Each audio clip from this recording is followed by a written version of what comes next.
The word of the Lord. Thanks be to God.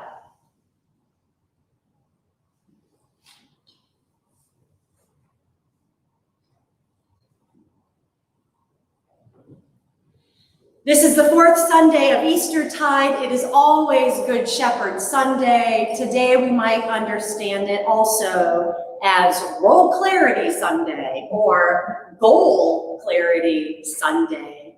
In this text, we hear about our role and we hear about our goal. And those are useful things for us who are imaged as sheep in the text. And Jesus is the Good Shepherd. It's Good Shepherd Sunday. Jesus is the Good Shepherd. We are his sheep. And we're part of a flock of sheep everywhere that are becoming one big flock under one Good Shepherd. We are following Jesus somewhere that Jesus is leading us, just like sheep follow their shepherd. Today we are at point A. It is Sunday, April 25th, 2021. We're in this moment. On the map, we are right here. And over there somewhere on the map, or maybe over there, I'm not sure because I'm not the Good Shepherd, but somewhere else on the map is point B, our destination, where we are all going together. Our goal, one flock, following one shepherd. Right here at point A, we see all that is difficult and challenging, all that needs mending and redeeming and healing. Here at point A, we see what is broken, what is dangerous around us. We see how much we need a shepherd to lead us into a place where we can finally trust each other. Trust the other sheep. That seems like a foolish idea, a terrible idea to some of us, to trust one another, to trust the other sheep. So today we focus, if we can't trust the other sheep, we focus on trusting the shepherd. And that's hard enough for some of us some days. So let's be really honest when we talk about sheep and shepherds and locate ourselves in the world of that metaphor. For some of us sheep, we don't really want to be one flock. We want the other sheep who don't think like us, or look like us, or feel the way we feel about a certain issue or matter. We want those sheep to go and be in a different flock. We actually want them to get lost. Remember the story of the Good Shepherd and the 99 and the 1 and the searching for the 1? We want those sheep that don't agree with us to get lost. And we aren't really keen on the Good Shepherd going and finding them and bringing them back to the one flock that we're in. In fact, we might even say to those sheep sometimes, get lost, go away, go find yourself a nice thicket or a wolf and get away from us. We would rather be the 99 without you. 99 is still a lot of sheep, right? I mean, do we really need that one? God says we do. For God, point B, the destination, the goal of this project of spiritual growth, or this goal of the project we call religion, is becoming one flock. One flock with all the sheep under one shepherd. Jesus says it very explicitly in our text. There will be one flock, one shepherd. It is clear what Jesus wants, what Jesus' goal is here. And it's clear where we are headed if we follow Jesus. We are headed to being one flock. Point B on the map, our destination, our goal is very clear, my fellow sheep. Life is easier when the goal is clear, when we at least know where we're going, even if the way to get there is a little rocky and rough. If you're at work and your boss hands you some new project and it's clear, at least you know where you're supposed to be going, right? If your boss says your job team is to come up with a better system for communicating with clients, well, you're off to the races. You get the team together, you figure out what better means, you figure out who your clients are, what kinds of technology, gifts, and skills you're going to need, and you start to summon all the pieces together, and you make all these decisions, large and small, step by step, to get to point B, the goal of a better system for communicating with your clients. And at the end of the day, you can measure it. Did we get closer to the goal? Did we get to the goal? Or perhaps you show up to volunteer at a local park, and the volunteer coordinator has this plant in her hand, and she says to all of the volunteers, I want you to look at this plant. This is an invasive species. We've got to pull it today by its roots, get it out of the soil, get it out of the habitat. It's limiting the wildlife and things are dying. We must pull out this invasive species today. And you put on your gloves, and along with the other volunteers, you fill up wheelbarrow after wheelbarrow with this invasive plant. You know that you have done what was asked of you. You know that you have reached the goal of creating a better habitat. God, who created this whole habitat, this whole universe, this vast universe, and each one of us with our millions of cells coordinated into life that dances and wonders and works and laughs and weeps and loves. That same God who created a vast universe, a whole world out of chaos, and called it good. It was good. God said so over and over again, and it was good. And it was good, and it was very good.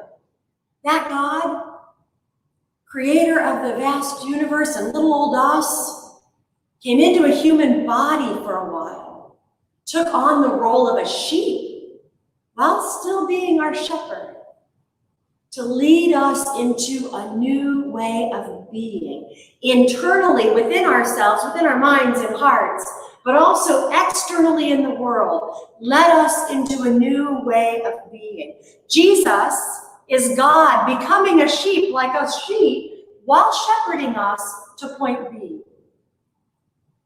A way of being based on something so good with God, on something so good with one another.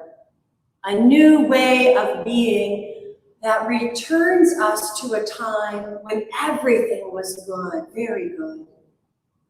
This goodness is our point B, our goal. It is our destination. It's the project we are handed by the boss. It is the assignment we are given when we show up to serve. We are called to return to this way of being that can only be experienced when we are one flock. When we are one flock trusting in the goodness of the shepherd. Living in that experience of it is good with God. As one flock, all 100, rather than 99, gathered together. In Jesus, God continues to shepherd us into a new way of being and gave us the Holy Spirit to decide on what step to take next to get there. God continues to call us and guide us towards that point B on the map. God leads us into a way that is centered in the experience of God's own goodness, anchored in God's proclamation of goodness in all of creation. Jesus is our good shepherd, the one leading us into goodness, and we are the sheep. So what are the steps for the sheep? For the sheep to get from point A, where we are today, to point B, where we are going when we follow the good shepherd to becoming one flock. How do we move from discord and greed, injustice and name-calling and violence into a deep experience of the goodness of God that draws us together into one flock that can trust each other, with one shepherd who is always trustworthy. This is the project. Figuring this out, these steps, this is the project that Jesus, our good shepherd, has assigned to us, the sheep. This is the task that we volunteered for when we said yes to God, when we said, yes, we will follow the shepherd. This is not passive. This is not sitting back and watching. This is the active work of following, actively being transformed, transforming our inner reality and our outer reality into a total experience of the goodness of God that overwhelms all of the evil in the world, all that is dividing the flock of God. When we said yes to God, we said yes to point B. When we said yes, I love Jesus, I want to follow Jesus, we said yes to becoming one flock. We said yes to taking steps towards becoming one flock gathered in the goodness of God, one shepherd we will follow to get there. So my fellow sheep, what steps shall we take next to become one flock? One step we might take is deepening our trust in God. It's so hard to trust one another. Sometimes it's hard to trust God, to trust in God more than we trust in ourselves. We can read the 23rd Psalm over and over again until it becomes just a part of who we are, deepening our trust. We can read the words of our opening hymn, I come with joy to meet my Lord. Feel that joy when we trust in the shepherd. Each day deepening, actively deepening our trust in God. Another step we might take is to pull out the invasive behaviors of blaming and shaming and scapegoating and finger pointing that threaten our habitat of goodness, that pull our flock apart and make us more greedy. Another step is to admit our own arrogance, to forgive ourselves for it, and turn back to God. To acknowledge our own desire to lead rather than to be led by God. Another possible step is really tough. Championing, cheering on, encouraging that one who keeps getting stuck in the thicket. That one we would say get lost to, creating space for that one to return to us. Or if we are that one, returning. Since we claim Jesus as our good shepherd who is leading us into this goodness of God, we follow. We will take the necessary steps with our sheep hooves, one hoof in front of the other, and when we get off course or stuck in a thicket, we take the time to return to the flock and together continue aiming for point B, which is wherever the Good Shepherd is leading us. We follow the Good Shepherd who leads us, feeds us, protects us, counts us, knows us by name, who is drawing all of us together into one flock. All we have to do, fellow sheep, is open ourselves in sheep-like humility to follow where God is leading. We don't need to be right. We don't need to have all the answers. We don't need to defend or convince one another. We don't need to point fingers. We do need to open ourselves to God and to one another and to that goodness God has in mind for us. And we need to take the next step that leads us in the direction of the Good Shepherd's voice. Amen.